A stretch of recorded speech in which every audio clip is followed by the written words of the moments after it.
My name is Willis Lamb, Field Supervisor of the LRTC Technical Large Animal Rescue Team in northwestern Nevada.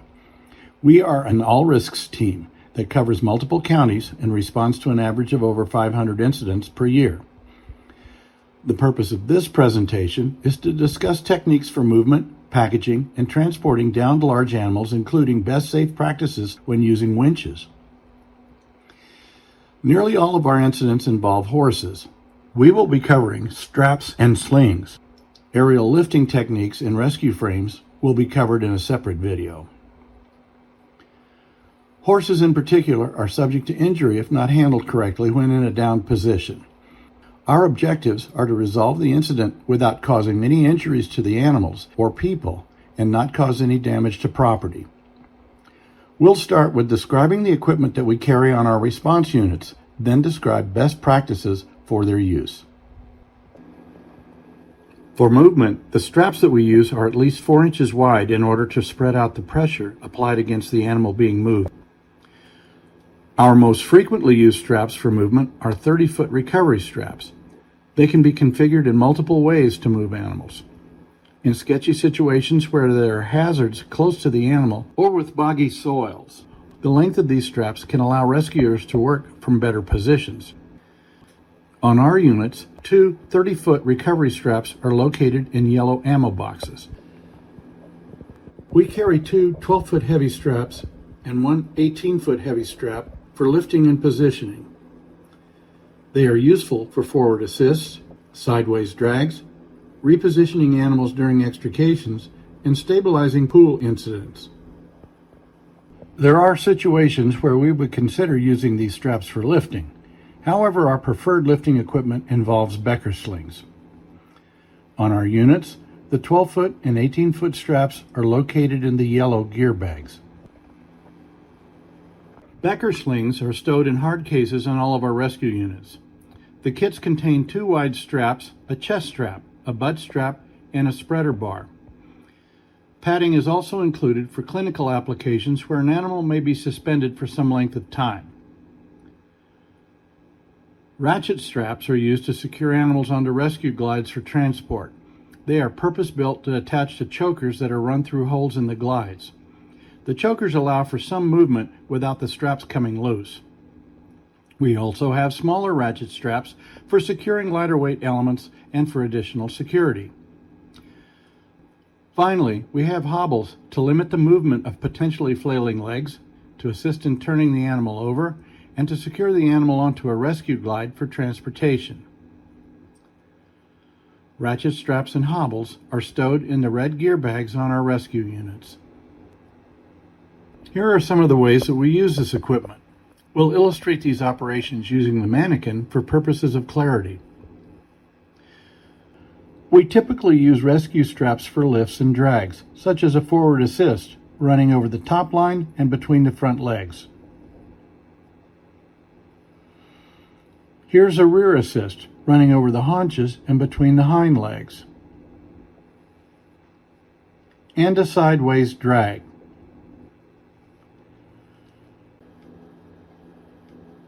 The 30-foot recovery straps can be useful for other operations, such as the safe takedown of a disabled horse to allow a veterinarian to apply sedation.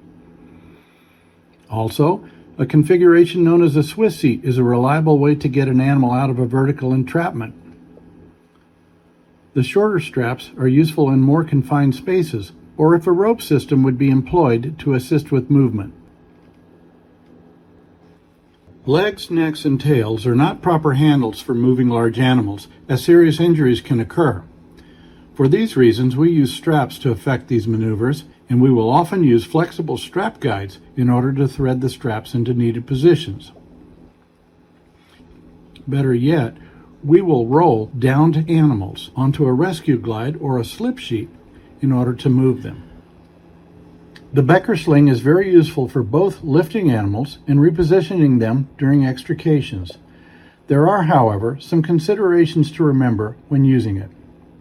First, For rescues, it's typically better to use the main straps without the padding.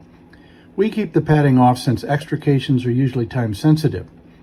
If a horse needs a clinical suspension, we would have time to apply the pads. Make sure that the accessory rings are facing away from the animal when placing the straps in position. With lifts, it's important to always use a chest strap, either the one in the kit or by fashioning one out of webbing. Because during vertical lifts, the forward sling could slip backwards and the animal could spill forward out of the sling. When practical, a butt strap also helps maintain the animal's proper position in the sling. A spreader bar is provided to assist in maintaining the straps in their proper positions. However, if overhead clearance or the vertical limitations of the lifting apparatus are an issue, direct connections are an option. Ratchet straps are critical when transporting animals on rescue glides. As with most of our rescue gear, there are significant considerations when using them.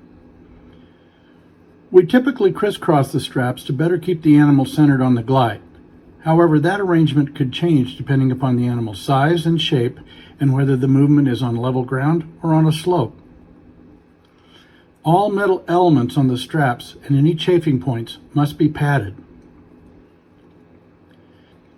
It is important for the straps to be sufficiently snug, but not be so tight that they compromise breathing or that they cause trauma to muscles and joints. The amount of tension applied to a mannequin is often not appropriate for a live animal. We use CDA rescue glides. When the straps are properly tensioned, the glides will curl slightly, cupping the animal in the center of the glide. When working on slopes, it's usually safer and better for the animal to add a basket sling or webbing to further secure the animal as opposed to over-tightening the straps.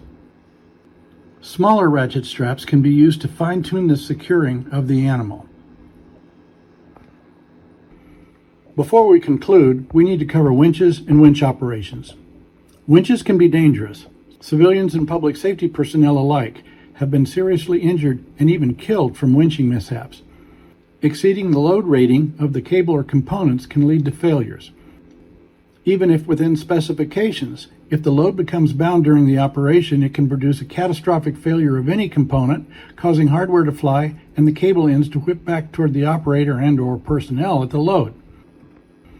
Here are some best practices. Avoid attaching a winch cable directly to a live animal. The animal could get snagged against something, and in the interval it takes for someone to recognize the problem and issue a stop command, for the winch operator to respond to the command, and for the drum to stop turning, some serious injury could occur. If you have to winch a downed animal out, secure it to a rescue glide, then winch the glide. Know the weight and complexity of your load, including friction issues, upward slope weight, and potential snags. Know the limits of your winch cable and components. Snatch blocks can reduce the load on the winch itself, but the cable and hardware will still bear the total load. Allow for a safety factor when calculating loads in the event something snags. Always place a whip dampener around the midpoint of the cable in case something does break, and avoid standing in a direct line of the cable whenever possible. In some circumstances, it may be necessary to make a direct hookup to a downed animal, such as in a bog. But in such instances, the animal's movement should be force vectored, not dragged out by the winch itself. To move the horse, bring the cable taut, then force vector forward movement, and then take up the slack between vector lifts. This process is much safer and will allow a more orderly spooling of the cable onto the drum. Force vectoring can also facilitate changes of direction if needed. During the operation, or at least when you're finished, leave the cable wound smoothly on the drum so it'll pay out reliably and not snag during the next operation. There are two basic winch types, permanent mounts and portable or speed mounts. Both need to be properly mounted. Particularly with portable or speed mount winches, it is critical that the mounting structure meets or exceeds the load rating of the winch. Winching operations can be hazardous, but you can produce a reasonable degree of safety by following some basic best practices. This video is provided solely for orientation and to illustrate our equipment and some of the applications that we have found useful. More specific operational details appear in other videos that address various rescue scenarios. Persons inexperienced with this gear should receive competent instruction and have sufficient practice in order to operate safely and confidently when under pressure. And thanks for watching this video. We hope it's provided you with some useful material. For more information, please visit lrtcrescue.org.